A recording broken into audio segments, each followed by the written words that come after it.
So, as Rabbi Smith mentioned, I'm a student of Rav Ginsburg, Rav Yitzchok Ginsburg. He is one of the eldest followers of the Lubavitcher Rebbe. And I would venture to say that he's written more about the redemption than anybody else alive today. And I've had the good fortune to write some of these things and to study them with him. So I hope that I have something to, not just to tell you new things, but things that will change your perspective and things that will convince you that regardless of a person's age, each and every one of us is instrumental in bringing the redemption. That it's not the act of young people or accomplished people or people who have means or people who don't have means, but rather it's something that depends on each and every one of us. And I think that I don't know how much you followed the life and the work of the Rebbe, but if you have any inkling of it, I think that it will shed new light on how he acted and what he meant when he basically entrusted us with the task of completing his work. So I'm going to start with a story. And the story was told by Rabbi Buket about 15 years ago. And the story was that a couple who had their first child on a Friday in some hospital in the United States. After the child was born and the doctors looked at the child, they told them that there's a real problem with his eyes. And from first diagnosis, it looks like there's a 90% chance that this child won't be able to see. So obviously they're heartbroken. And they were very distant from Torah and mitzvot, so there was no connection. But as it happened to be, and I'm sure many of us have seen this, there was a young Chabad emissary who was making the rounds in the hospital on Friday, making sure that all the Jewish patients had everything that they needed for Shabbos. And as he's walking through the hallways, he encounters the father who's sitting there with his hand between his knees and broken, and he asks him, "Are you Jewish? What's the problem?" And they get to talking, and he tells him about the diagnosis they just received about their first son. So the shaliach says, "Look, I understand the pain, but you can't give up. And what I'm going to do is, I want us to write together to the Rebbe, and we'll try to call the secretariat." So they wrote something. So they didn't write something together because the man wasn't interested. He said, "I don't believe in any of this. So if you want to write and you want to call, so go ahead." So the shaliach, he wrote something and he wanted to read it to the secretaries so that they would tell the Rebbe and they would get an answer or a bracha or something. But he tried all afternoon and it was getting close to Shabbos already, and he couldn't get through to the secretariat in New York. So basically at some point he had to give up. So he goes back to the father and he says, "Look, I'm from Russia. And in the Soviet Union, we didn't have any connection with the Rebbe. Even though we knew that we wanted his advice, we wanted his blessing. So what would we do? We had a picture of him, and we talked to the picture as if it was the Rebbe himself, imagining that he hears us." So he takes out a picture and he says, let's call the Rebbe through the picture, the photograph. So the man's like, he doesn't know what hit him. Not only did he have this terrible diagnosis for his son, now he's got a lunatic on the outside who wants him to talk to a picture. So he says, "No, I'm not playing the game. If you want to do whatever you want to do, I'll watch, but I can't do this." So the emissary has no choice, and he takes out the photograph and he says to the Rebbe everything that he wrote in the letter. Shabbos passes, and Motzei Shabbos he comes back to the hospital, and he finds the man again. And the man says, "Look, over Shabbos, the doctors looked at our son again and again, and they did a lot of tests, and they came to the conclusion that they have to do an operation as soon as possible, and they're going to do it in the next few hours, and that may give him a 10% chance of seeing." So the shaliach says, but we asked the Rebbe for a bracha. Don't you want to wait to receive the bracha to get an answer? He says, no, they say it's urgent. So he had no choice, and he stayed with him just to encourage him. When the doctors took the baby into the operation, they did the tests again. And this time, they come out and they say to the father, look, we made a mistake. It's actually that he has a 90% chance of seeing and only a 10% chance of not seeing. So the shaliach was overjoyed. He says, see, we already got a bracha from the Rebbe, and look at how everything's changed. The man, of course, said, what do you mean a bracha? It was misdiagnosis. He didn't understand these things happen. So he says, look, nonetheless, you should put tefillin on tomorrow morning. You should do something in thanks to God that the whole situation changed. So he agreed to put on tefillin one time, and the shaliach tried to keep coming to him. Thankfully, the child grew up, and he was fine, and he saw, but he didn't want any more connection. And that was the end of the story. As far as the shaliach was concerned, as far as anybody was concerned, he wasn't interested in Yiddishkeit, he wasn't interested in anything. 2 years later, the child is 2 years old, and this man went to some convention over the weekend. And at the convention, whatever it was, some kind of professional convention, there were a lot of observant Jews, a lot of frum Jews, and they had a minyan. So somehow they needed him for the minyan. They figured out he was Jewish, and they pulled him in. So he was with them over Shabbos. When Sunday came, the convention wasn't on. It was like a day off, and it was in the New York area. So one of the guys who was in the minyan there, he says to this man, the same man whose child went through that whole thing when he was born, he says to him, look, I'm going today to get a bracha and $1 from the Rebbe. It's Sunday. You want to come with me?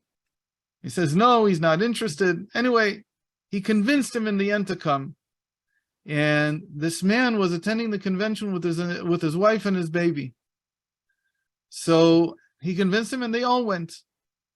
And they went to the Rebbe, and he warned him. He said, look, I don't mind passing by him and receiving a blessing, but I don't want you to say anything about who I am or what I am. He himself didn't know anything about the story, this man who had dragged him to the Sunday dollars. Anyway, so they pass by the Rebbe. The first man has his children with him and his wife, and he asks for bracha. He had actually a son who had just had a bar mitzvah, or was about to have a bar mitzvah, and he asked him for the Rebbe for blessings for him, and he received everything in generously. And then this man with the story with the baby has his baby on him, and he passes by the Rebbe, and of course he doesn't say anything because he doesn't want to be known. He doesn't like the story that happened 2 years ago. He wants to sort of forget about it. So he just passes by. He doesn't say a word. The Rebbe says, bracha v'atzlacha, you should have success and a blessing, and he gives him $2, one for him, one for the baby.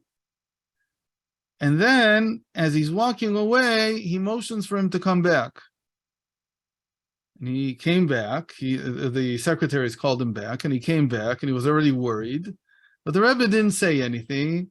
He just leaned over the table, and he looked at the baby, and he moved his hand over the eyes. And he saw that the baby was tracking the eyes, and he smiled, and that was it. There was nothing else. That was the whole story. Now, when you hear these stories, so first of all, you can't help but laugh because whatever's going on here, it's strange. I mean, who makes up these stories? Like, where do they come from?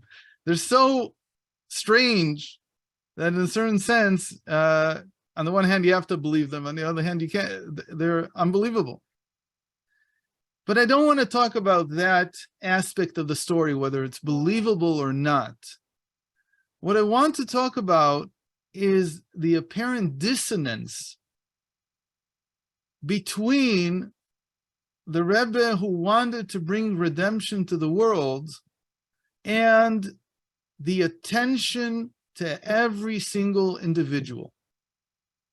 Why is this a contradiction? I'm saying it's a dissonance in the Rebbe himself. Because if you're dealing with world peace, if you're dealing with a change at the level of the entire history of mankind, how can you have time not to once in a while deal with an individual, but rather to build your entire day around the needs of every single individual that comes to you in whatever way, be it through a private interview like it was in the 70s, or through a letter like it was then also, or eventually to the point where it could be a phone call, some words that were spoken, a tiny kvittel that was brought in. How do these two things work together? Because when we think about changing the world at large, we don't think that you can address the needs even of just 15 million individuals who are Jews. That's an insurmountable, impossible task. You can't build the redemption, or so it seems, by focusing on one individual at a time. And yet, even though the Rebbe very pronouncedly said, this is my goal, to bring the true and final redemption, he didn't focus on world events. He didn't focus on historical development. He didn't focus on economy. He didn't focus on questions of geopolitics. He certainly didn't focus on diplomacy. He focused on the individual, on people. And that presents a tremendous conundrum because he was not a simple person. He had a true vision of what needed to be done. How do these two things not contradict? Have you ever heard of the President of the United States answering his phone calls, answering his mail individually, seeing people who have a problem with government individually? They do a token thing once in a while. But you have to understand, the Rebbe was awake 20, 21 hours a day, addressing the needs of every single individual that came to him in whatever way it was. So, which is it? So you might say, so one simple solution is, well, the Rebbe spoke in general about the idea that redemption is going to come, but he didn't really mean that he was doing it. On the other hand, that's not so simple, because I think thousands of times he mentioned that our actions and his are the ones that are responsible for bringing the redemption. So he was very, very much into it practically, not just theoretically, not just as a construct. This was an individual who really felt that the tides of history are such that we are just at the verge of this change in reality, this complete change of consciousness, and that we are responsible for making it happen. And as he himself said, that he's doing everything he can possibly do. So if he's doing everything he can possibly do, why is he involved with individuals? How does that even start? How do you explain that?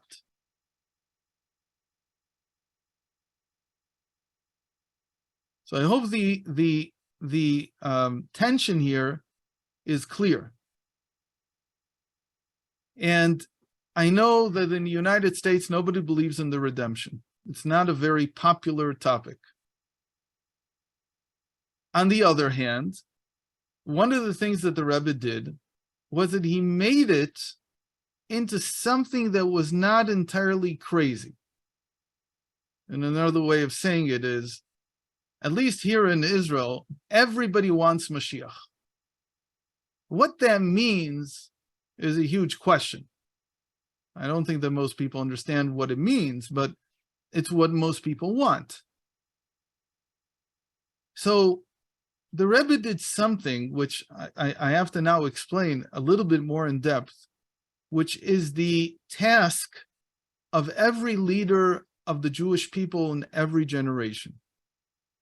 What is the task of leadership in Judaism? You might think the leader should be the man who knows the most about economics. The leader should be the man who's the best politician. The leader should be someone who is the best diplomat. According to the Torah, the leader is like all the Jewish leaders are an extension of Moses, Moshe Rabbeinu. What was Moses' role? He's the shepherd. He's called in the Zohar the trusted shepherd, Raya Mehemna. What does he shepherd? We're not exactly a flock of sheep. So what does it mean that he's shepherding? The explanation that's offered in Hasidic thought, he's shepherding faith. Faith, I cannot define. Nobody can define. Faith is undefinable. It is the highest faculty of every single Jew. It's the highest faculty of our psyche. It's the highest faculty of our soul. But it cannot be defined because of that. And yet it needs to be shepherded. What does it mean that it needs to be shepherded? It needs to be guided. The faith needs to be guided to focus and become something conscious. So the example here is that though everybody has some vague faith in the redemption, in the Geula, it's not a conscious construct in our minds. It's just a vague faith, belief that we can't really define even. The role of the shepherd, the role of the Jewish leader is to transform faith into consciousness, into actually consciousness. What that means is that instead of just having a vision of what the redemption might be like, we need to come to a state in which we live that vision. We feel and experience that vision within reality. Now, I'm going to explain this a little bit more, and we'll dedicate the next few minutes to explain the process. It's actually a 4-stage process. Now, usually when I teach this to the younger generation, talking about younger generation, people under 20. So they have this new word that you might know. They call it manifesting. And what do they mean by manifesting? They mean that you have some vision in your mind and you try to transform it and make it into a reality, not just in your mind's eye, but in the reality around you. The reason people have this idea now is because there's one of the most popular books in New Age thought in the past 20 years was something called The Secret, and that's pretty much where it comes from. Now, The Secret is not exactly a Jewish idea. It's not exactly according to Torah, but it has some similarities. And therefore they call this manifesting. But let's take the exact Torah principle and process by which faith becomes reality, by which you shepherd faith, transforming it from something that we could say is floating around us into something that becomes our reality. The first stage is acquiring the vision of what we want to have in front of us. How do you do that? What is the redemption? If I would ask now each one of you to tell me what is the redemption, what is Geula, what is Moshiach, what is this? So we'd probably come up with a number of similar answers, but also a number of different answers. But I'm sure, or almost certain, that the answers would be very short. In other words, we could probably, each of us, describe what we think the redemption is in about 2 or 3 lines, 2 or 3 sentences. But the first stage is not to describe it in 2 or 3 sentences, but to be able to write 200 or 300 volumes about it. In other words, if you have an idea for a movie, so the idea takes about 3 seconds to form and tell someone else, and you have a line that you can say, and what we call an elevator pitch. But to actually create the movie, even in your mind, can take many years. How does a Jew create the vision of what this redemption will look like? The Rebbe said this many times. He said, the true and short path is to study what the Torah has to say about the redemption. And you start from Maimonides, for instance, who says that at that time there will be no need to work, that all the riches will be available, all the food will be available, everything will be for free. And what will you do with all your free time?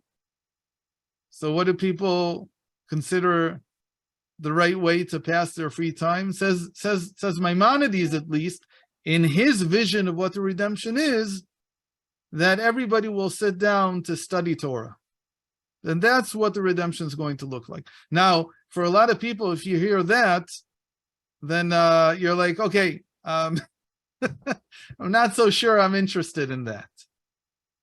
But again, you have to remember that the Maimonides is giving us the elevator pitch. What if the Torah was, as the sages say, not learning a text, but rather like Abraham, bringing the Torah out from each and every one of us? It's the Torah that speaks out of our gut. It's not the Torah that's just written in a book. The Torah that's written in a book is background material that is meant to awaken the personal Torah that comes out of each one of us.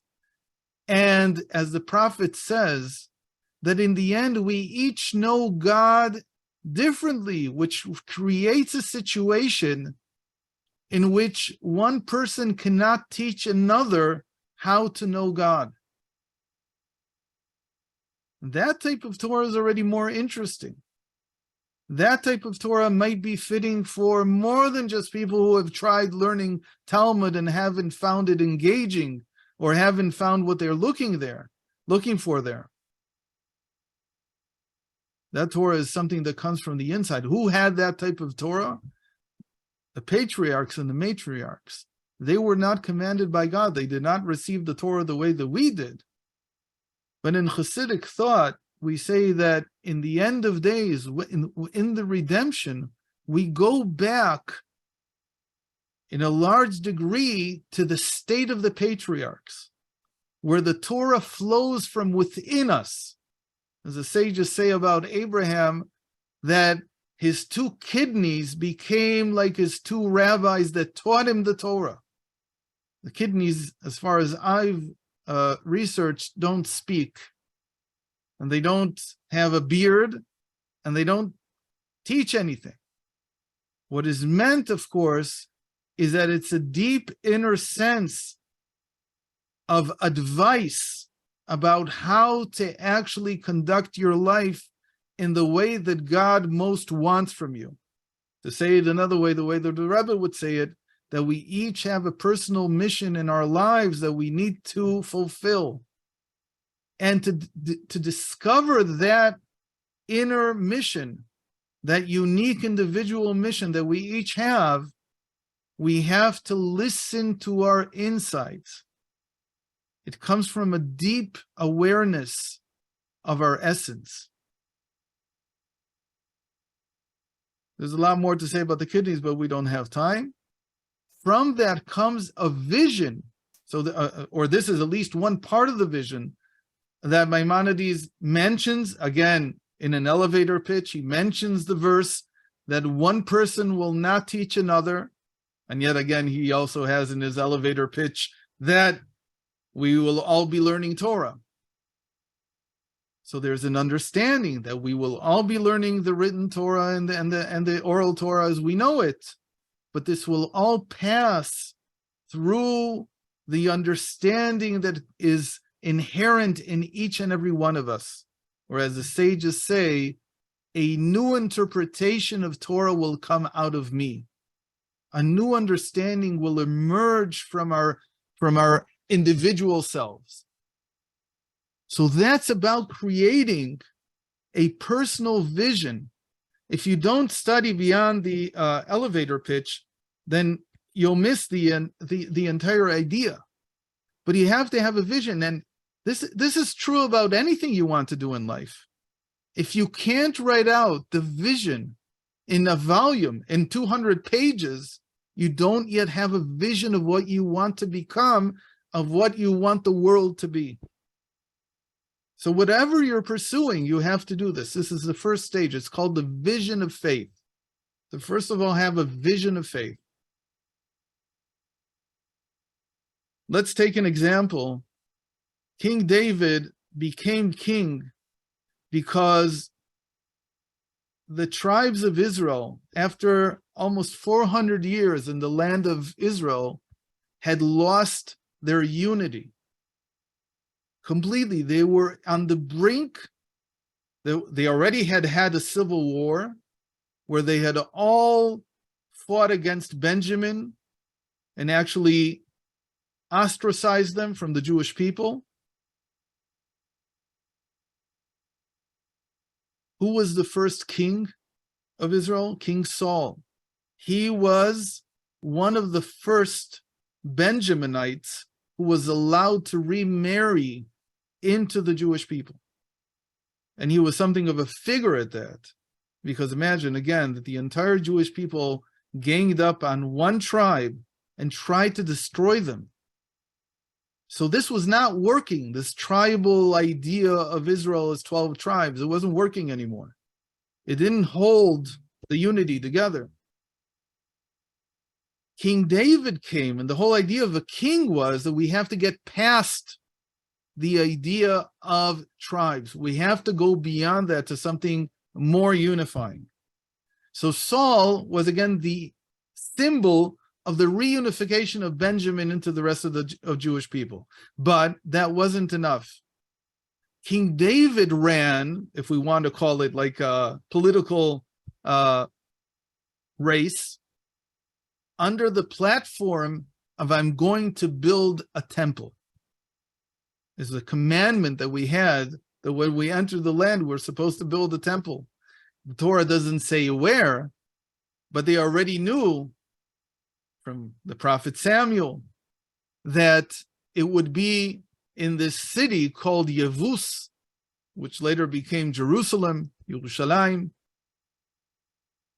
And King David, he tells us that from the moment that he fought against Goliath and he won, he was collecting money because everybody was showering him with jewels and with gold coins because of his tremendous victory over Goliath. He was collecting money in order to build the temple. So he had this vision. Rabbi, yes.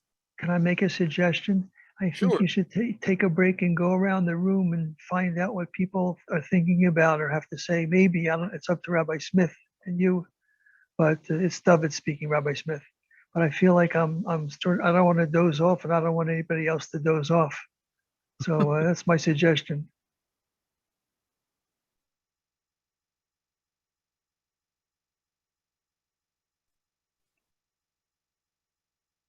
What do you say? Anybody? Rabbi Smith, Moshe, Rabbi Genuth? Are you able to hear me? Yeah, Yes, we can hear you. Oh. No, I think he needs to continue. He's fine. Okay. I think, Rabbi, you're doing great. If anyone has any questions, they're welcome to. Maybe we could just see if anyone has any questions.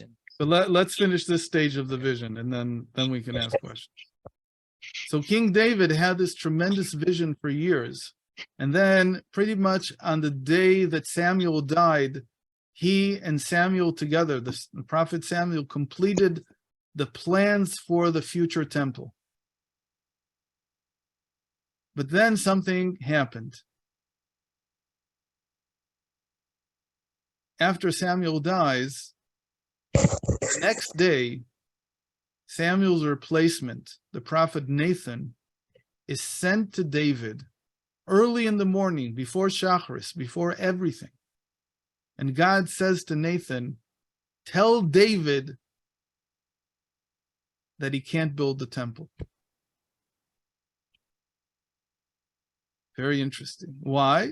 So the usual answer is because someone who had shed so much blood on wars that were not necessarily a mitzvah, were not necessary in and of themselves, someone like that can build the house of peace for the entire world. That's the usual answer that's given. There's other answers, but we'll stick with this one. But the question that the commentaries ask is, why did God tell Nathan to come early in the morning before David even goes to pray? What's so urgent? Rashi writes, one of the great principles of having a vision. When the vision is complete, when you have a picture of what you want, your will awakens so strongly that you can't wait a moment. So basically, God is saying to Nathan, if you tarry even 5 minutes, David is going to take his workers and they're going to start drilling. And you're not going to stop him. You're not going to be able to stop him once he starts. So you have to get there before he starts. That is the essence of having a vision. When you have a vision that is complete, you're moved to act on it. You can't leave it just as a vision. So the will to act is already the second stage. After you've studied what redemption is, then you come to the stage of will. What is that? The Rebbe called this that every person has to begin to think. If I have a vision of what the redemption is, and again, it's a personal vision, because what's written in Maimonides is the elevator pitch. I have to figure out what the redemption means for me. When I figure it out, and I've learned enough to have a vision in my mind, I begin to want it, but not just want it in the sense of yearning for it, I begin to act. In the same way that when you have a business and you have a vision and you want to achieve something, you begin to act. When you begin to act, that's already a different stage altogether. But when you begin to act, something new happens. You start running into problems. And the problems need to be solved. The solution to these problems is part of the process. And again, this is every person encounters their own problems in attaining their vision, of fulfilling their vision. That is the third stage, finding solutions to problems. But the fourth stage is actually the hardest. Once you've done everything you can, there's a stage that the Rebbe talked about a lot, which is called opening your eyes. Opening your eyes is not as simple as it sounds. It's not like just opening your eyes when you wake up in the morning. The Rebbe said many times, we're already in the time of the redemption. This is the generation of the redemption. So what's wrong? Why don't we see it? He said, because you have to open your eyes. I'll give an example. Every person before they got married has a vision of their home. They have a vision of what they want their marriage to look like. They have a vision of what they want the love between them and their spouse to look like. And then we get married and we live together for 30, 40, 50 years. And we don't feel that we were able to fulfill that vision. We feel that life is nothing like what I originally wanted. But that is the nature of reality. Reality is much more complex always than the vision. Not everything in the vision can come into reality. And when it does, it appears in a peculiar way that takes time to understand. That's like the difference between an optimist and a pessimist. They see the same reality, but one has opened his eyes to see the good, and one has his eyes still closed not to see the good. And so you end up just with a feeling that I haven't attained what I wanted. So this is essential, this last stage, the fourth stage of opening the eyes, of realizing I am living the dream that I had. And it takes work in and of itself. One of the things that happened was that the Rebbe tried to encourage people constantly to understand that they are living the dream that they had. Now, we just talked about 4 stages. This every individual has to do himself. Nobody can do this for us in the same way that nobody can lead our lives for us. Every individual has to do it themselves. And that's what the Rebbe tried to encourage. But it's far more than that, because we started with the question of how is it possible that someone who was dedicated to bringing the redemption to the entire world would be so engrossed with the needs of individuals. So here's the I guess in English you'd say the kicker, which is hard to grasp in the beginning. Though the redemption is for everyone, it's a general state that changes everything in the world. It is made up of the individual redemptions of single individual people. Now this is hard to see how this works, but it means that even though our visions may not be the same, they don't exactly coincide, they're not exactly identical. But again, they start from the Torah, they start from learning Torah. From learning at least Maimonides, like we called it, the elevator pitch. It's 1 chapter, it's very quick to read. Everybody can read it. There's Sephariah now, and you can open up Sephariah in the Laws of Kings and Their Wars, chapter 11 and chapter 12, and you can read the shorthand of what the redemption is. But then you have to think about it. How does this work for me? What is this? What does it mean for me? The redemption is like an atomic bomb.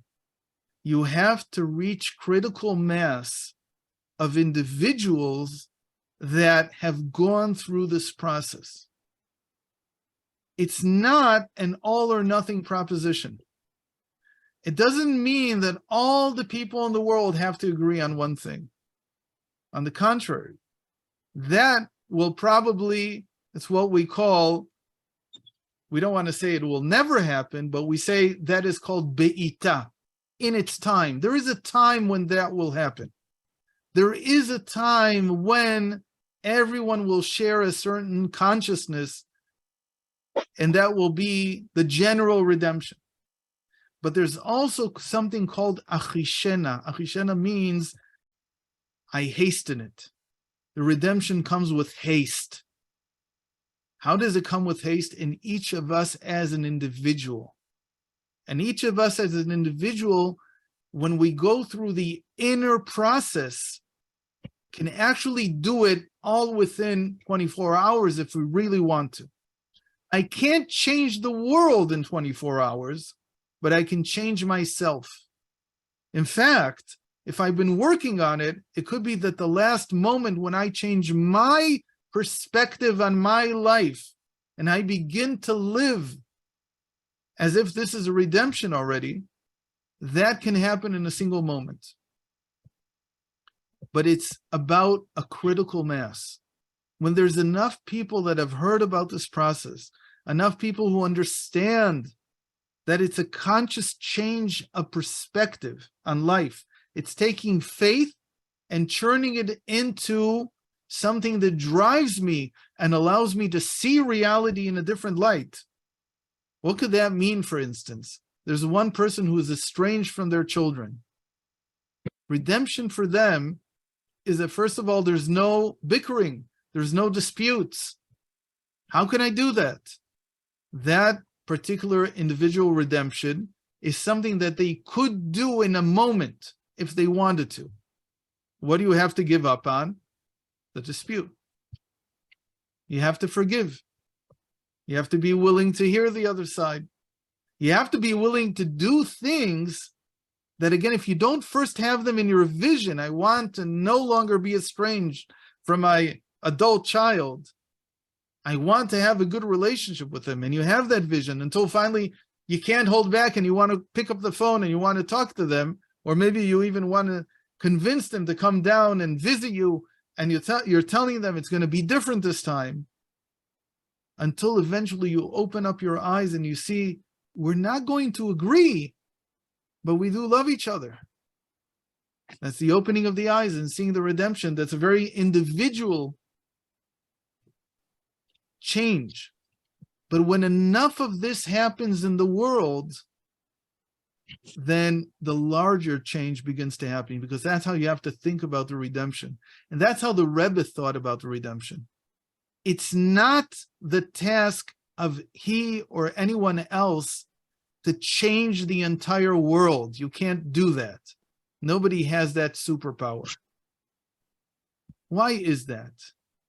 Because every individual is a part of God above. Every individual is infinite. You can't change infinity. It doesn't work that way. What can you do? You can inspire every individual to seek the redemption themselves. That's what you can do. So you need to give time to each individual. And again, it sounds like it's a lost cause, because how many people could you possibly talk to? The Rebbe didn't see it that way. He said it's a critical mass. Once you've reached enough people, they affect those around them, and then they affect those around them. It's called a chain reaction. When you see one person whose life is changed because of this, because they can see that the world can become a good place, it's catching. It's something that, like a virus, spreads from one to the other.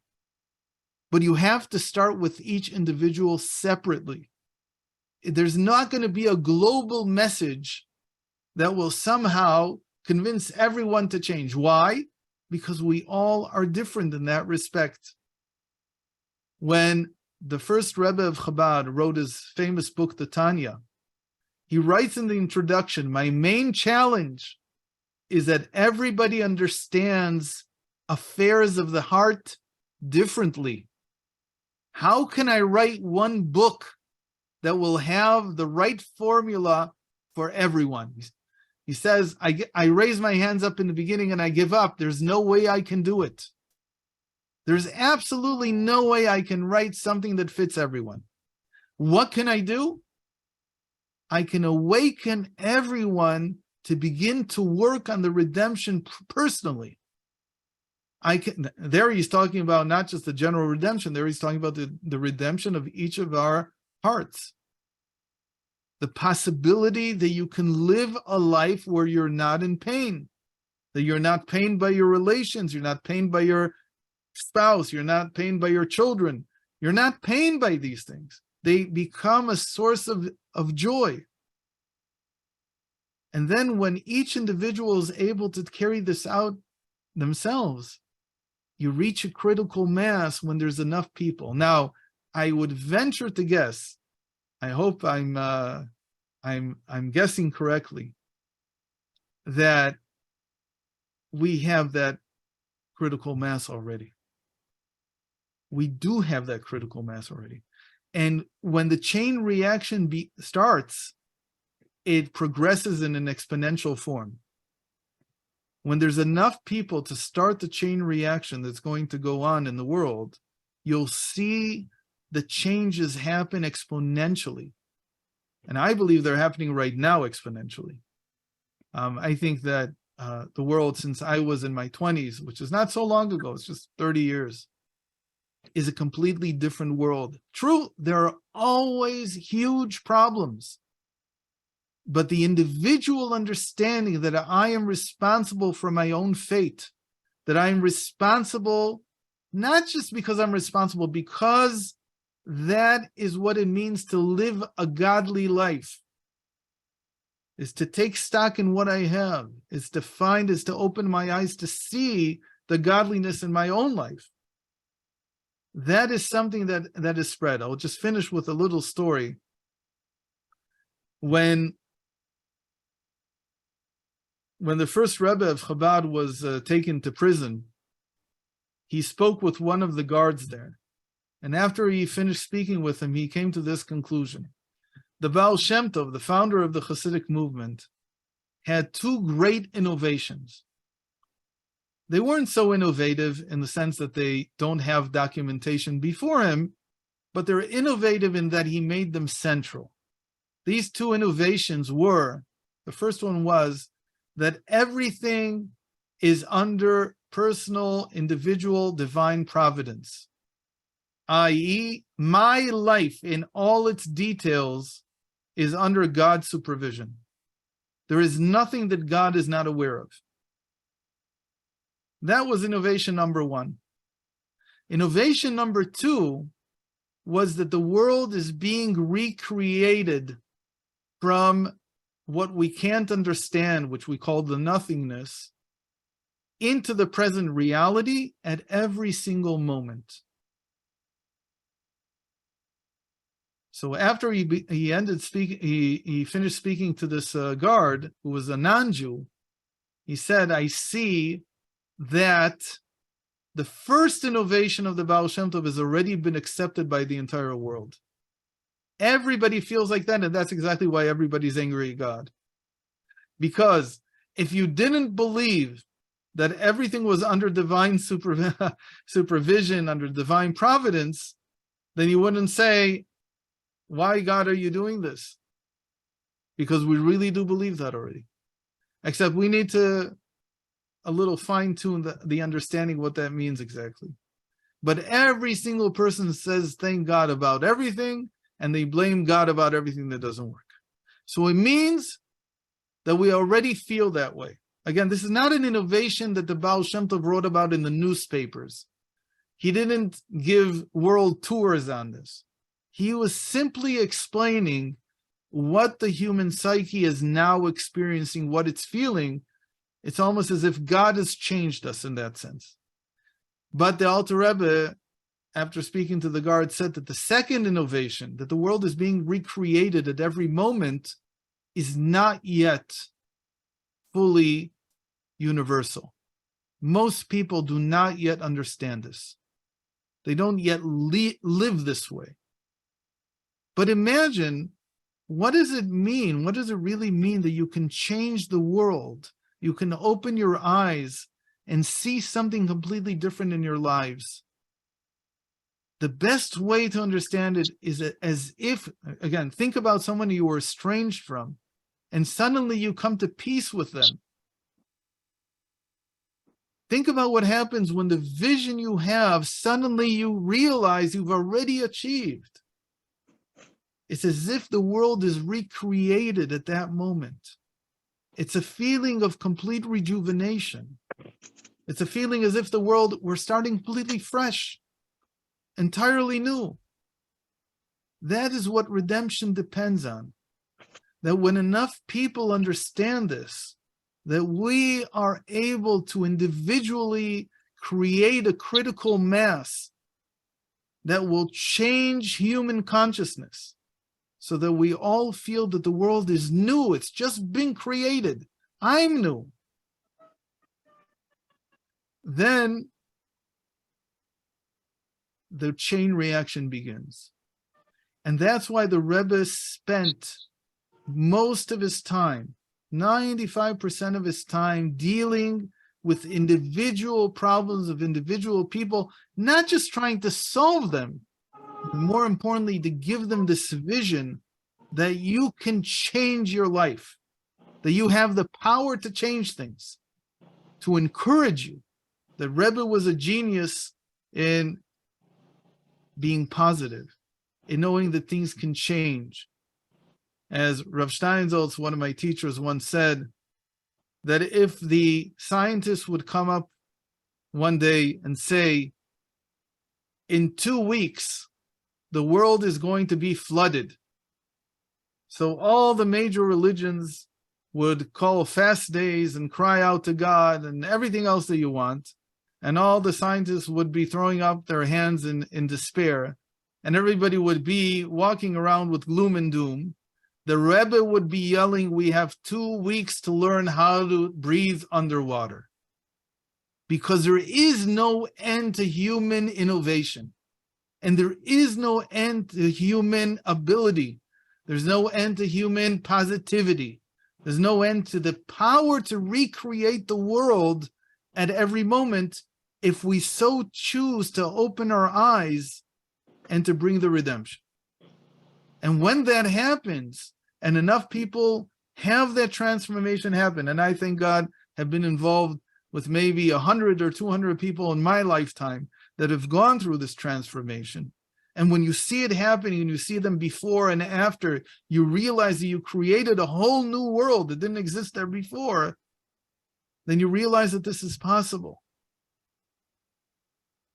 So I want to end with this, that it doesn't matter how old you are, it doesn't matter how accomplished you are.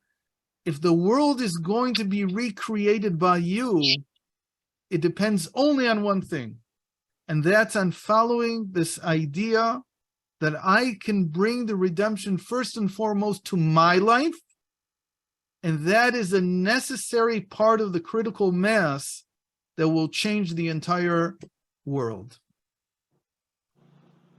Thank you. Wow, that's amazing summary of the whole job that we have to accomplish.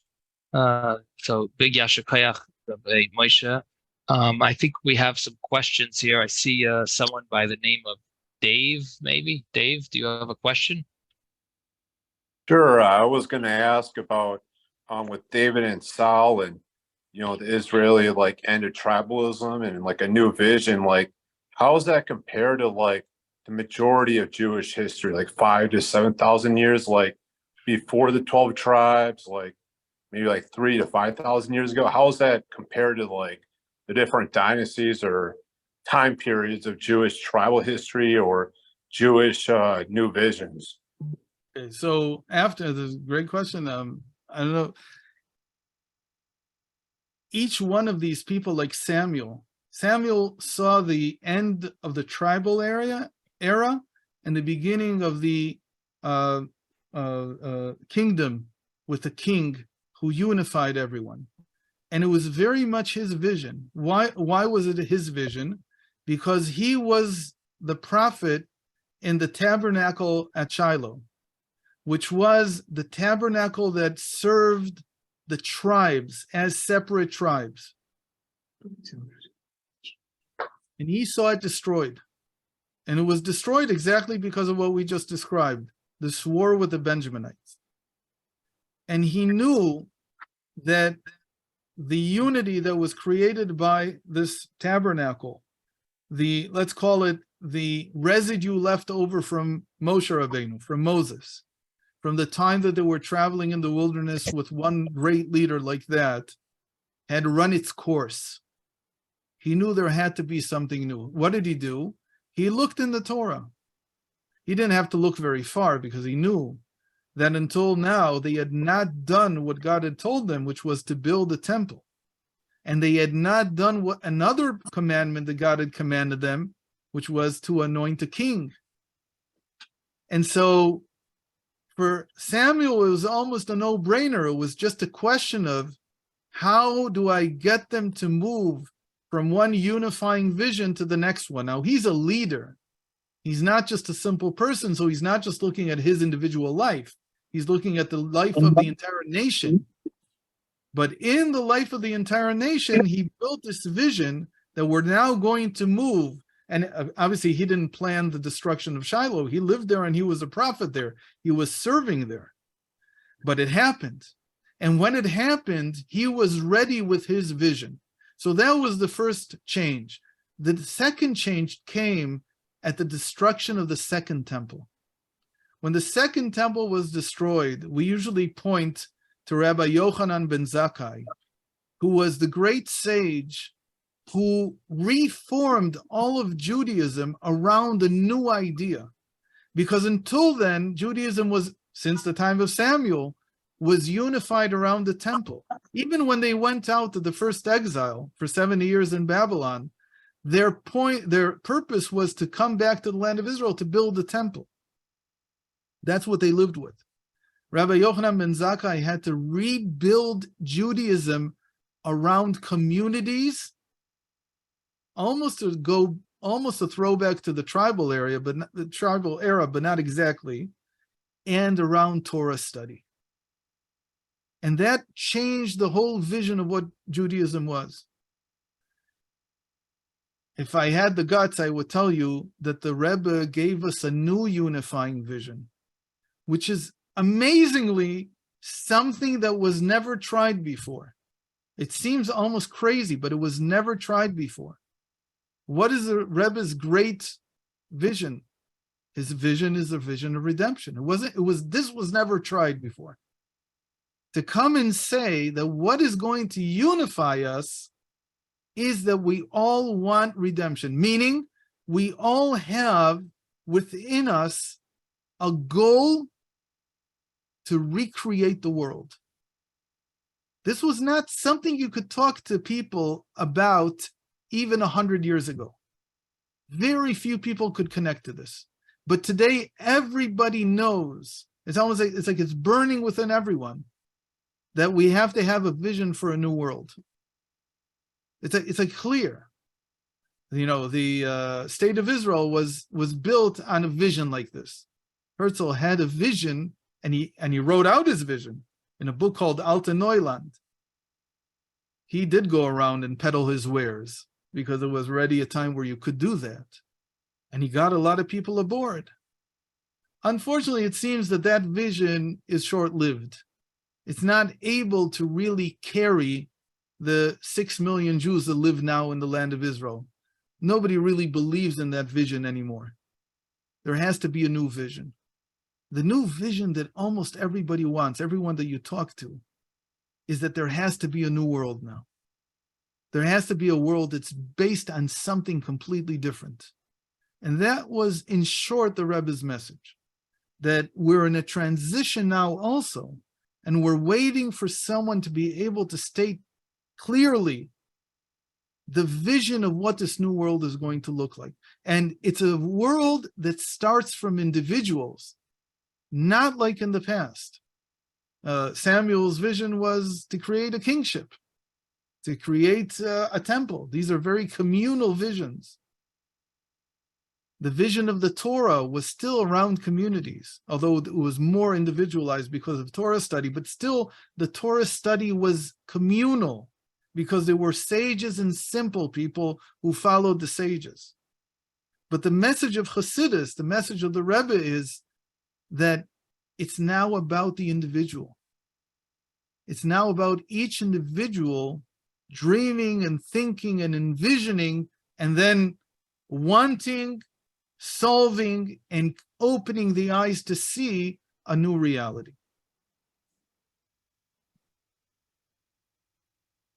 So I didn't know that the name of Herzl's book was Old Neuland.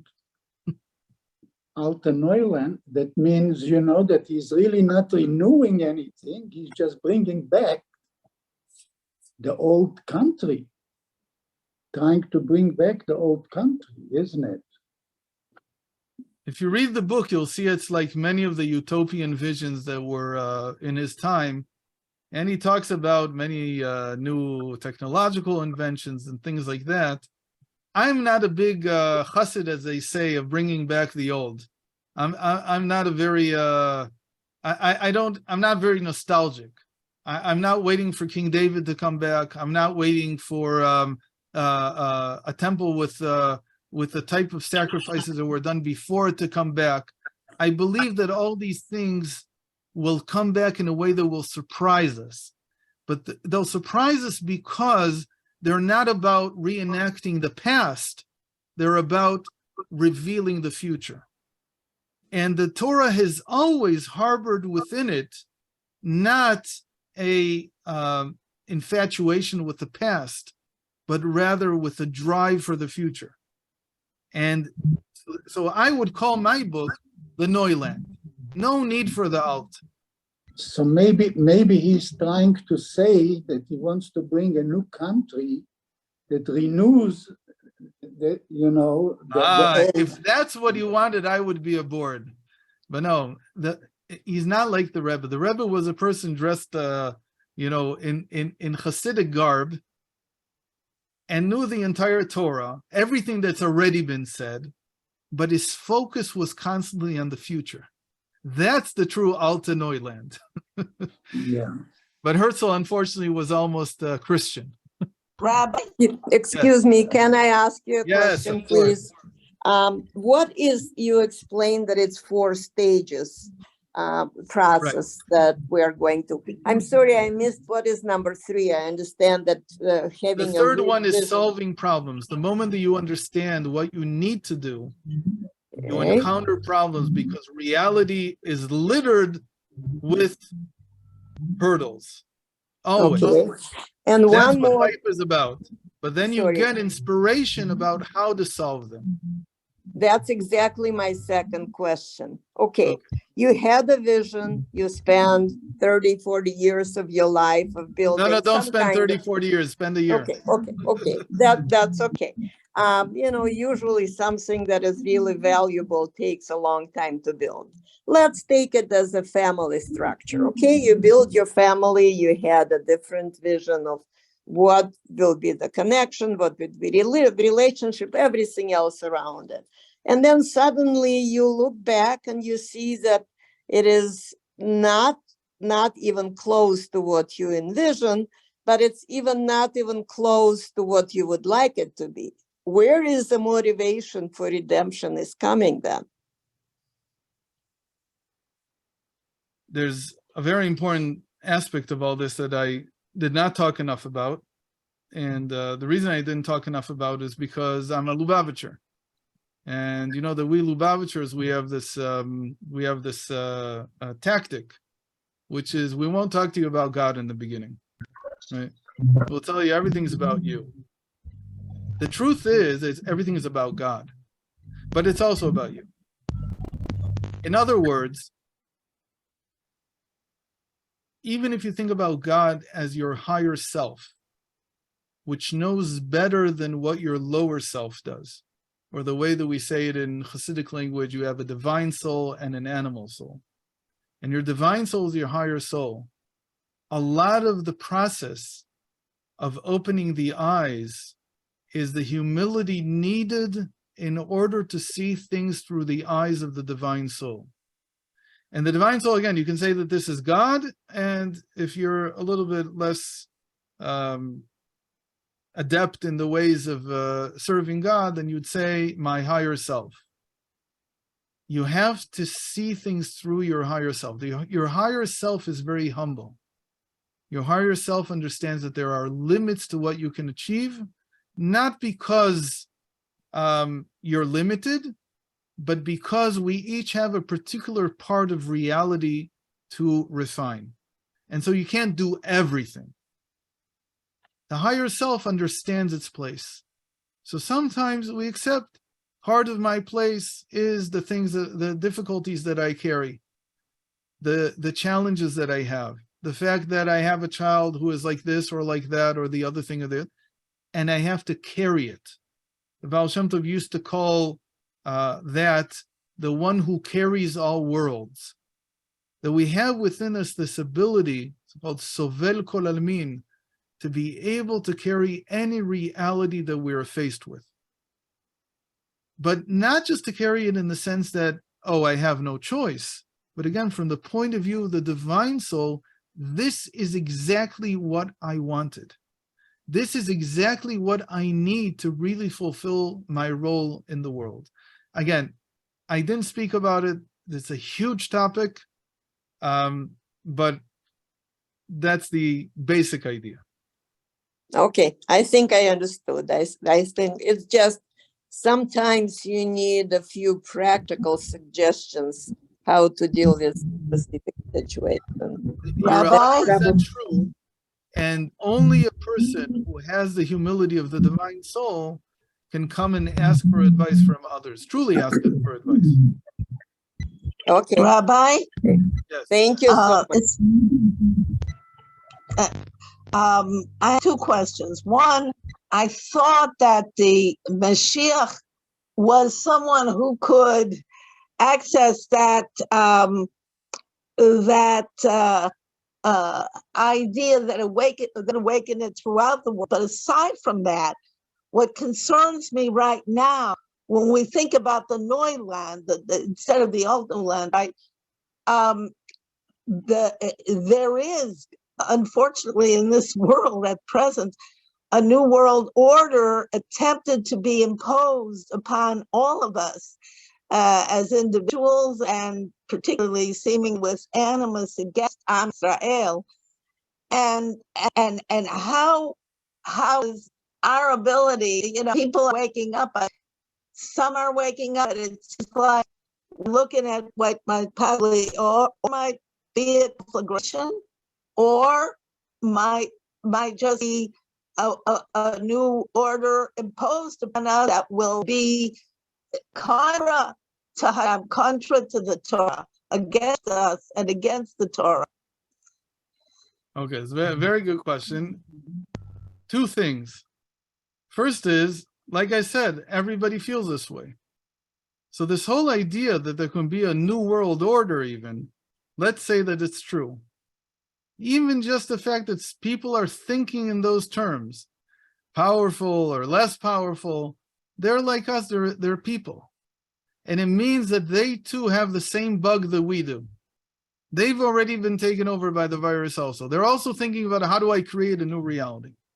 So this just proves that the entire world is thinking about this.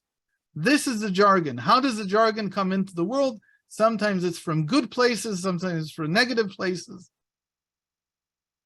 But it just shows that the entire world is thinking along these lines. Now, when it comes to according to Torah, not according to Torah, like I said, this whole thing is based on critical mass. It's not about how much money, how accomplished, how powerful you are. It's about how many individuals will do the true process of learning what Torah says about the redemption and begin to create their vision, their will, their mind, and open their eyes. Because every individual, it's like democracy, every individual gets one vote. It doesn't matter how accomplished you are, it doesn't matter how old you are. It's a question of a consciousness. And each consciousness is one vote only. So it might be that, because you're very powerful, your vision that you're going to share, and you have the means maybe to even share it, is going to be very complex, and you're going to say, I'm going to conquer this and control this and do that and the other thing. But in the end, it doesn't matter. Because again, the way that the Torah describes it is that every individual in this sense gets one vote only.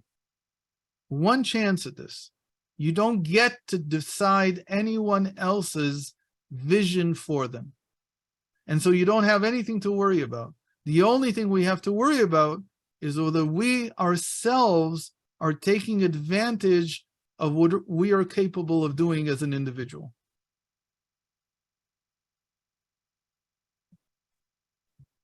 Thank you very much, Rabbi Genuth. This was really fascinating, and I'm sure everyone here has stayed long. I've never gotten them to stay this long on any of my classes, so you're really doing I a don't great usually job. stay this long either. It's incredible, really. So Yasha Koyach, truly, this is really out of this world. So may we all take a message from, maybe take a lesson from this, and try to act on this and bring the Geula speedily.